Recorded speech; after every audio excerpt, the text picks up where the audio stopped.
С начала года стражами порядка было изъято свыше 300 килограммов наркотических веществ. Из них 8,5 килограмм синтетических наркотиков и 15 килограмм гашиша. По сравнению с прошлым годом наблюдается рост в 2,5 раза. Причем задержанные в основном молодые парни. О наказании за распространение наркотиков, а также вреде лудомании рассказали студентам одного из местных вузов.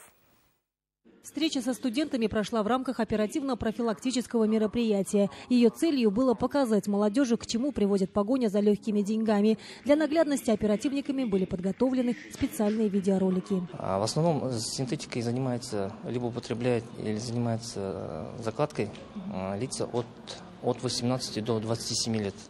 То есть в основном молодежь.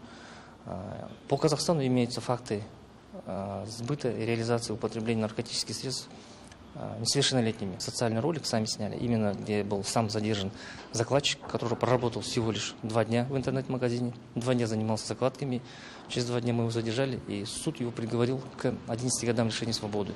И он в своем ролике раскаивается и призывает молодежь не употреблять и не распространять наркотики. Ежегодно лудомания заставляет тысячи людей во всех регионах Казахстана брать на себя огромные долги. Порой увлечение азартными играми приводит к тяжелым последствиям, забирая жизни, разрушая семьи.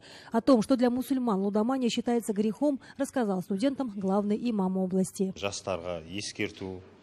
Среди самых больших грехов в аяте наряду с распитием спиртных, опьяняющих напитков упоминаются азартные игры. Поэтому азартные игры являются одним из тяжких грехов, которые лишают человека сознания и человеческих качеств и ведут его на ложный путь. В шариате запрещено заниматься любыми видами азартных игр. Нам очень важно донести эти мысли до молодого поколения. Именно поэтому проводим такие встречи. Подобные мероприятия проводятся на постоянной основе. Раз в неделю представители мечети и полиции встречаются с учащимися и студентами городских и районных образовательных учреждений.